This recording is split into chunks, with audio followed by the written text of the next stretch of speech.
I want to talk about what's in it for us as travelers, but I also want to talk with Jonathan and Rami about what we can expect of the future of travel and some of their favorite past experiences that might both clue us in to how they build their businesses from the consumer standpoint and inspire us to get back out in the air and seeing the world again.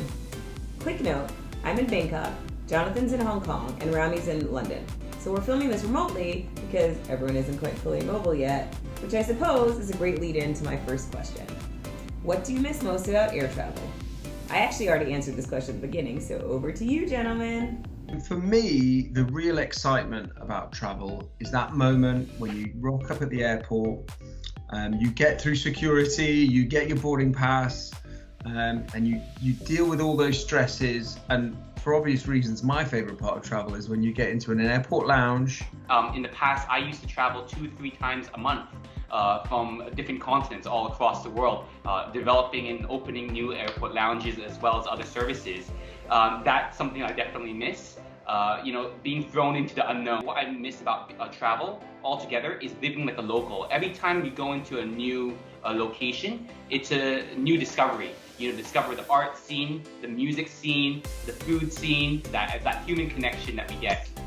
So when actually was the last time you guys flew abroad, and where did you go? So I had the opportunity not only to visit our Johannesburg Clubhouse, which we work with the Plaza Premium Group on with now, but also to visit some of the local restaurants and bars to understand and inspire some of our design of food and beverage and architecture for future planning. My last travel was actually within the Americas. So I flew to the US through London Heathrow and visiting across our beautiful lounges as well as our air hotel. So we have an airport transit hotel that we have opened in Terminal 3, actually the same terminal that Virgin Atlantic also flies into as well. What is both of your all-time favorite travel experiences? It's like living like a local, but it's not just for myself personally. Actually, why we do that is because it actually involves and it incorporates into our business as a whole.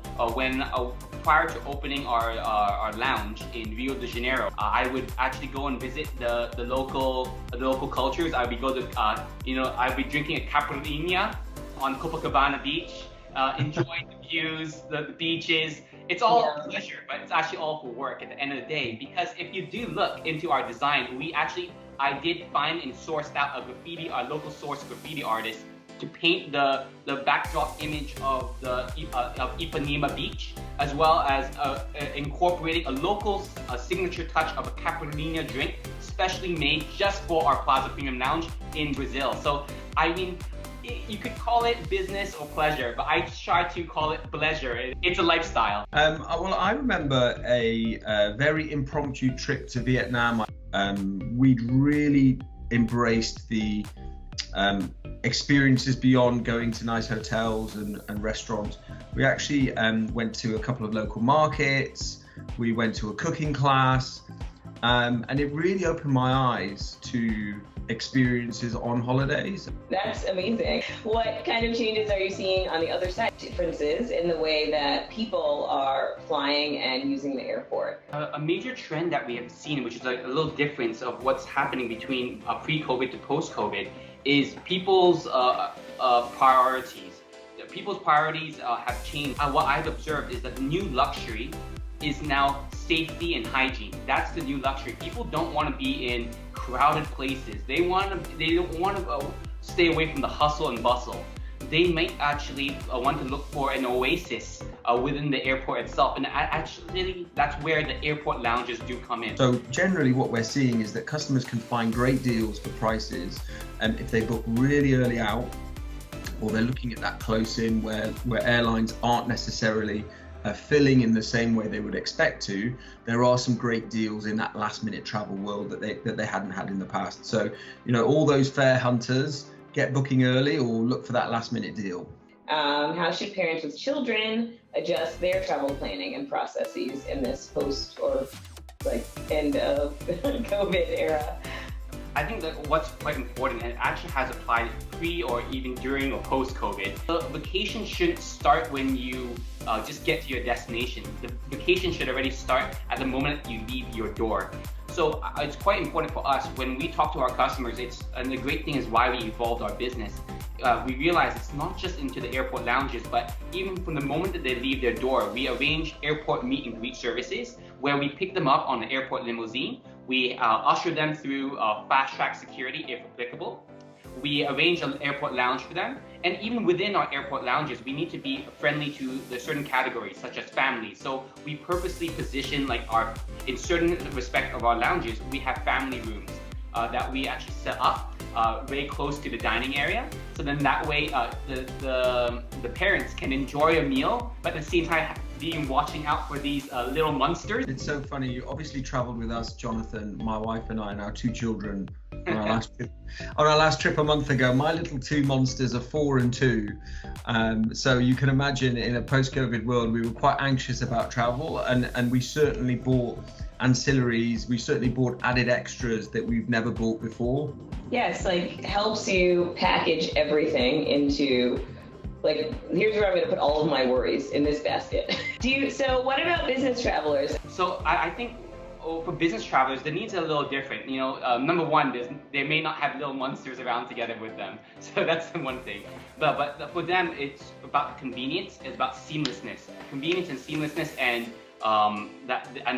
their ability to be connected. When people travel, they actually go through different transit locations.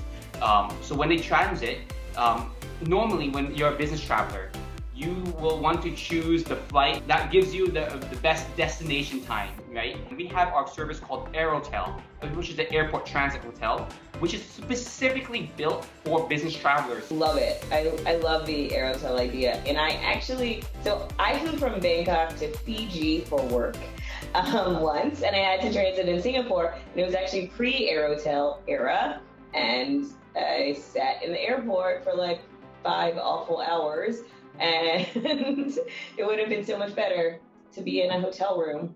The most important things for a business traveler is cleanliness, quiet. What about vacationers, leisure travelers? People going on holiday really want an airport lounge more than they've ever had before. Part of it's about the safety element and feeling like they're not going to be as cluttered as in the main terminal. Part of it's about luxury. Like I was saying earlier, a lot of people haven't traveled in a long time, and they're happy to spend a bit more money to have a bit more of a luxurious experience, but they might not necessarily want to spend the extra money on a more exclusive cabin. They might want to meet somewhere in the middle and just buy lounge access. They're willing to spend that extra, a few hundreds of dollars or so, and I think this is a segment that we're going to see more of. What I would call used to always call it luxury, but I want to call it now affordable luxury. And that's what we see as a future trend of travelers, that they want to look for that affordable luxury and to be able to connect dots because they want that cleanliness, they want that convenience, and the connectivity all together. That's a really good point about arrivals lounges. We have an arrivals lounge at London Heathrow called Revivals. So they're coming to see us in our Revivals lounge.